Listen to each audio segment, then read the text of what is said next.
Maths कट्टा या YouTube चॅनलवर आपणा सर्वांचे हार्दिक स्वागत. सेतू अभ्यासक्रम इयत्ता 10वी गणित भाग 1 आणि 2. सेतू अभ्यासक्रमाचा आजचा 4था दिवस.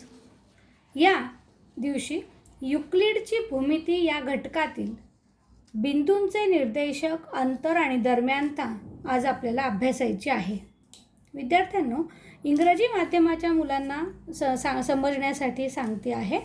बिंदूंचे निर्देशक म्हणजे coordinate of points. Coordinate of points. अंतर म्हणजेच डिस्टन्स. डिस्टन्स आणि दरम्यानता म्हणजे बिटवीननेस. दरम्यानता म्हणजे बिटवीननेस यांचा आपल्याला अभ्यास करायचा आहे.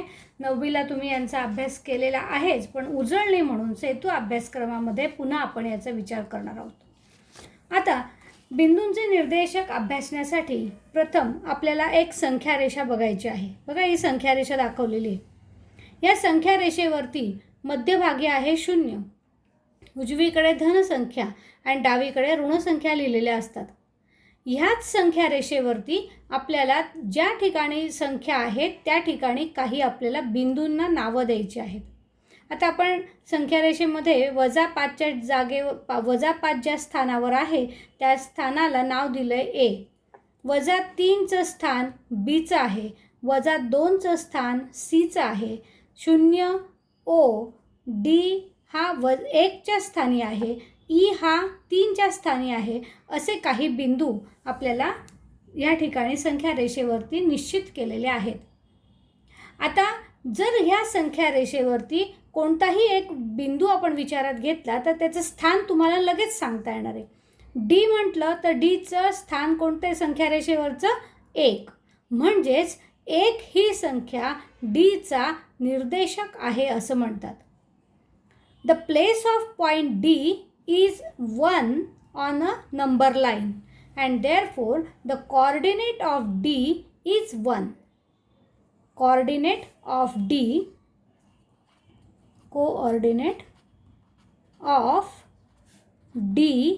is equal to 1.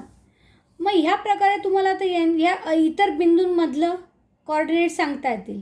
Coordinate of A is -5. Coordinate of B -3. Coordinate of C is -2. डीचा निर्देशक 1, ओचा निर्देशक 0, ईचा निर्देशक 3. अशा प्रकारे आपल्याला हे वाचन करता येतं. यानंतर आता आपल्याला पुढचा मुद्दा बघायचा आहे. डिस्टन्स म्हणजेच अंतर. डिस्टन्स म्हणजेच अंतर. आता दोन बिंदूंमधलं अंतर आपल्याला कसं काढायचं ते आपण बघूया. प्रथम जे 2 बिंदू तुम्हाला दिले जातील ते 2 बिंदू संख्या रेषेवरचं त्यांचं स्थान कोणतं आहे ते निरीक्षण करायचं आहे. समजा आपल्याला बी किंवा डी आणि ई, प्रथम हे 2 बिंदू घेऊया. डी आणि ई या 2 बिंदूंमधलं अंतर काढायचं आहे. मग डीचा निर्देशक म्हणजेच डी कोणत्या स्थानावर आहे तर डीचं स्थान 1 आहे आणि ईचं स्थान 3 आहे. म्हणजे डीचा निर्देशक 1 आणि ईचा निर्देशक 3. Coordinate of D is 1. Coordinate of E is 3. एकदा हे निर्देशक तुम्ही निश्चित केले की त्यानंतर त्यातला मोठा निर्देशक कोणता आहे आणि लहान निर्देशक कोणता हे बघायचं आहे. बघा विद्यार्थ्यांनो, मागच्या वर्षी तुम्ही संख्या रेषेवरती लहान मोठेपणा अभ्यासलेला होता. म्हणजेच की जेव्हा संख्या रेषेवरती आपण उजवीकडे जातो तर जेव्हा संख्या या मोठ्या मोठ्या होत जातात आणि डावीकडे जातो तसा संख्या या लहान लहान होत जातात. मग 3 हा 1 पेक्षा उजवीकडे आहे म्हणून 3 ही मोठी संख्या आहे. आता हे धनसंख्या असल्यामुळे लगेच लक्षात येतं, पण ऋण 2 संख्या असतील तेव्हा तुम्हाला हा नियम निश्चित वापरावा लागेल. मग मोठा निर्देशक आणि लहान निर्देशक एकदा तुम्ही ओळखला की हे अंतर काढताना त्यांची फक्त आपल्याला वजाबाकी करायची असते. म्हणजे मोठा निर्देशक वजा लहान निर्देशक. Greater coordinate minus smaller coordinate. Greater coordinate minus smaller coordinate, म्हणजे 3 वजा 1, उत्तर येणारे 2. म्हणजे बघा, तुम्ही जर यांचं अंतर काढतोय आपण तर त्याला इंग्रजीमध्ये डिस्टन्स म्हणतात. म्हणून डिस्टन्स E, D हे याचं उत्तर आपल्याला या ठिकाणी 2 येणार आहे. म्हणून तुम्ही लक्षात घ्या की डिस्टन्स म्हणजे उत्तर कधीही, अंतराचं उत्तर हे कधीही ऋण येत नाही. हा एक महत्त्वाचा मुद्दा लक्षात ठेवा. 2 बिंदूंमधलं अंतर हे कधीही निगेटिव्ह नसतं. ती एक वास्तव संख्या, धन वास्तव संख्या असते. त्यानंतर आपल्याला पुढचा मुद्दा शिकायचा आहे दरम्यानता म्हणजे बिटवीननेस. जर P, Q आणि R हे 3 एकरेषीय भिन्न बिंदू असतील, if P, Q and R are 3 different collinear points, then what are the possibilities in between these 3 points? या 3 बिंदू जर एकरेषीय असतील तर त्यांच्यामध्ये काय काय शक्यता असू शकतात? 3 एकाच रेषेवर आहेत हे निश्चित आहे, पण P नंतर Q असेल, Q नंतर R असेल, किंवा P आधी असेल मग R असेल मग नंतर Q असेल, किंवा असे असू शकतं की आधी R असेल नंतर P असेल आणि नंतर Q असेल. मग याचा अर्थ काय होतो की Q हा P आणि Rच्या मध्ये आहे, म्हणजेच दरम्यान आहे. मध्ये असणं म्हणजे दरम्यान असणं, मध्ये असणं म्हणजे दरम्यान असणं. आता ही दरम्यानता नेमकी कशी असते बघा. जर तुम्हाला ह्याच सेतू पुस्तिकेमध्ये एक उदाहरण दिलेलं आहे, ते म्हणजे पुणे, शिरूर आणि अहमदनगर. बघा, एका सरळ रस्त्यावरती पुणे, अहमदनगर आणि शिरूर ही शहरं आहेत. पुणे आणि अहमदनगर यांच्यातलं अंतर 120 किलोमीटर आहे. शिरूर आणि अहमदनगर यांच्यातलं अंतर 50 आहे, तर पुणे आणि शिरूर यांच्यातलं अंतर 70 आहे. तर कोणत्या 2 शहरांमध्ये कोणतं शहर आहे? मग distance between Pune and Ahmednagar is 120. Distance between Shirur and Ahmednagar is 50 kilometer, and distance between Pune and Shirur is 70 kilometer. Then which is in between the other two? मग आता इथे बघा, 120 सगळ्यात मोठं अंतर कोणतं आहे? पुणे आणि अहमदनगर. पुणे आणि अहमदनगर म्हणजे इथे पुणे असेल आणि शेवटी तिकडे अहमदनगर असेल, आणि मध्ये काय असेल? शिरूर. आता शिरूर आणि अहमदनगर यांच्यात अंतर 50 आहे. अहमदनगरपासून शिरूर हे 50 किलोमीटरवर आहे. इथे आहे शिरूर, आणि पुणे आणि शिरूर यांच्यातलं अंतर आहे 70. बघा, या दोघांची जर बेरीज केली तर तुम्हाला ही बेरीज ही यांच्यातलं अंतरच येते की नाही बघा. म्हणजे जे मोठं अंतर आहे ते 2 बिंदू हे अंत्यबिंदू असतात असं आपल्याला लक्षात येईल. आणि शिरूर हे पुणे आणि अहमदनगरच्या दरम्यान आहे असं म्हणता येईल. मध्ये आहे म्हणजे दरम्यान आहे. तसंच या ठिकाणी P, Q, R यांच्यामध्ये आपल्याला असं सांगता येईल की Q हा P आणि Rच्या दरम्यान आहे. Q is in between P and R. Here R is in between P and Q, and here P is in between R and Q. मग बिटवीननेस लिहिताना आपण डॅशचा वापर करतो. मग इथे कसं लिहायचं? P dash Q dash R. इथे P dash R dash Q, तर इथे येईल R dash P dash Q. ही दरम्यानता आपल्याला अशा पद्धतीने दर्शवता येते. जेव्हा दरम्यानता असते तेव्हा ह्या सलग 2 बिंदूंमधलं अंतर हे पहिल्या आणि शेवटच्या बिंदूतल्या अंतरातल्या पूर्ण अंतरा एवढं असतं. म्हणजे आपल्याला ह्या ठिकाणी पहिल्या केसवरून आपल्याला असं म्हणता येईल की distance between P and R is equal to distance between P and Q, या दोघांमधलं अंतर plus distance between Q and R, या दोघांच्या अंतरांची याची आणि याची बेरीज केली तरच ही पूर्ण बेरीज असणार आहे.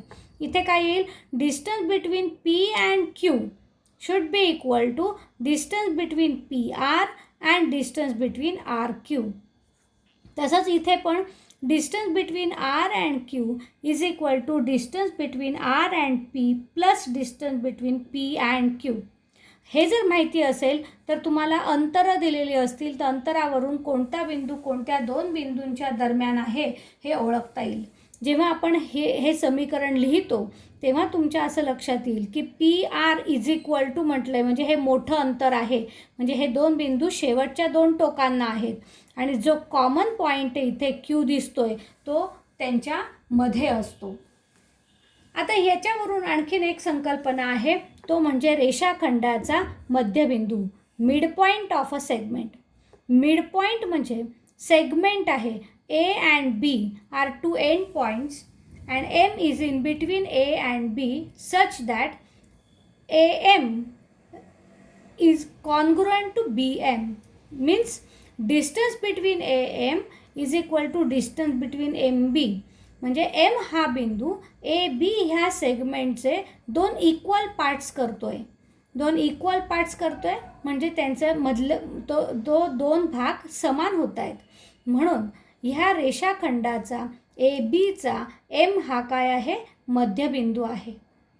मग मध्यबिंदू आपल्याला एकापेक्षा अनेक म्हणता येतील का, कधी काढता येतील का? जेव्हा एक रेषाखंड असतो तेव्हा त्याचे जर दोन भाग करायचे झाले तर आपल्याला एक आणि एकच बिंदू मिळणार आहे. म्हणून प्रत्येक रेषाखंडाला एक आणि एकच मध्यबिंदू असतो, हे लक्षात ठेवा. यावरून आपल्याला एक स्वाध्याय बघायचा आहे. याची हिंट मी तुम्हाला देणार आहे. तुम्ही वहीमध्ये हा स्वाध्याय सविस्तर सोडवायचा आहे. वहीमध्ये लिहिताना हे वरचे मुद्दे जे आपण आत्ता शिकलेलो आहोत तेही लिहून काढायचे आणि त्यानंतर स्वाध्याय लिहायचं आहे. एका रेषेवर A, B आणि C हे बिंदू असे आहेत की AC मधलं अंतर दिलं आहे 10, C आणि B मधलं अंतर दिलं आहे 8, तर AB काढ असा प्रश्न आहे. बघा हे कसं लिहायचं आहे. आता ABC असे बिंदू आहेत की आणि सर्व पर्यायांचा विचार करा असं म्हटलं आहे. जसं आपण PQRचा विचार केला या तीनही पर्यायांचा, तसं आता त्यापैकी आपण एका पर्यायाचा फक्त आधी विचार करूया आणि या ठिकाणी सोडवूया. बघा ABC, समजा हा रेषाखंड आहे. A इथे आहे, ABचं अंतर दिलेलं आहे, ACचं अंतर दिलं आहे 10 आणि CBचं अंतर दिलेलं आहे 8, म्हणजे इथे B आहे, इथे 8 आहे आणि हे पूर्ण अंतर हे 10 आहे, हे तुम्हाला माहिती दिलेलं आहे. तर आपल्याला डिस्टन्स AB विचारलेला आहे, हा डिस्टन्स AB. मग A-B-C ह्या दरम्यानतेचा आपण या ठिकाणी विचार केलेला आहे. मग ही जर दरम्यानता असेल तर आपल्याला समीकरण कसं मांडता येईल? Distance between A and C is equal to distance between A and B पहिले दोघं plus distance between B and C. AC म्हणजे शेवटचे दोन टोक बघा इथे, आणि नंतर आपण या दोघांची बेरीज केलेली आहे. आता इथे आपल्याला यांच्या किमती टाकायच्या आहेत. ACचं अंतर 10 दिलेलं आहे, 10 इज इक्वल टू AB आपल्याला काढायचं आहे. मग distance A, B plus B आणि C मधलं अंतर दिलेलं आहे 8. आता आपण ह्या 8चं डाव्या बाजूला पक्षांतर करूया. मग तो पक्षांतर करताना धन 8 इकडे आल्यावर होईल ऋण 8, म्हणजे वजा होईल. 10 वजा 8 बरोबर डिस्टन्स A, B. मग 10चं चिन्ह आहे धन आणि 8चं चिन्ह आहे ऋण. दोन धन आणि ऋण दोन संख्यांचे चिन्ह वेगळे, म्हणजे त्यांची काय करायची आपल्याला वजाबाकी, आणि म्हणून 10तून 8 गेले, उत्तर आलं 2. मग डिस्टन्स AB ह्याच्यातलं अंतर हे किती असणार आहे? 2 असणार आहे. आता हा विचार आपण A, B आणि C ही दरम्यानता असेल तर केलेला आहे.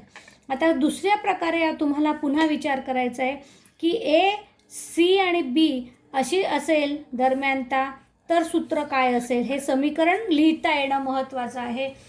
हे समीकरण आता इथे कसं लिहाल? Distance AB is equal to distance AC plus distance CB किंवा BC, आणि नंतर किमती टाकायच्या आहे. पक्षांतर करायचं असेल तर योग्य संख्येचं पक्षांतर करा आणि डिस्टन्स AB काढा. जर पक्षांतर करायची गरज नसेल तर उजवीकडच्या संख्यांची बेरीज करा. तिसऱ्या प्रकारे आपल्याला C-A-B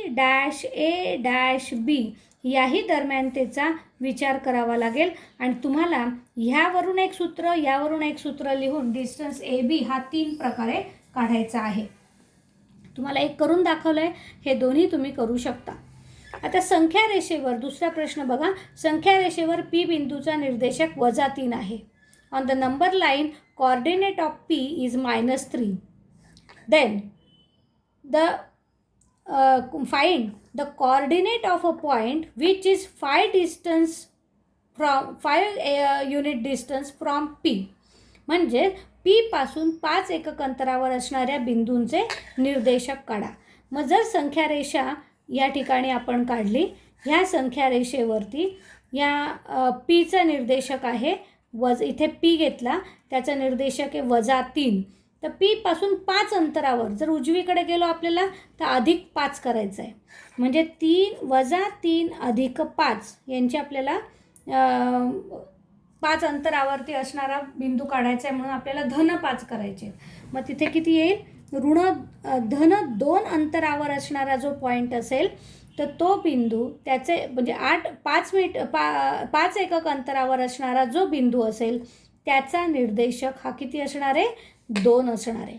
आणि डावीकडे जायचं असेल तर आपल्याला -5 करावे लागतील. म्हणजे -3 -5 बरोबर दोन्ही संख्या ऋण आहेत म्हणून त्यांची काय होईल? बेरीज. तर 5 आणि 3 8, त्याला चिन्ह येईल ऋण. म्हणजे ऋण 8 अंतरावर असणारा जो बिंदू असेल त्याचं अंतर P पासून 5 एकक असेल. आता पुढचा प्रश्न बघा. M हा रेख ABचा मध्यबिंदू आहे. पुन्हा इथे एक रेख AB काढायची. AB त्याचा M हा काय आहे? मध्यबिंदू आहे, म्हणजे 2 समान भाग आहेत. AB जर अंतर 18 असेल तर AM किती?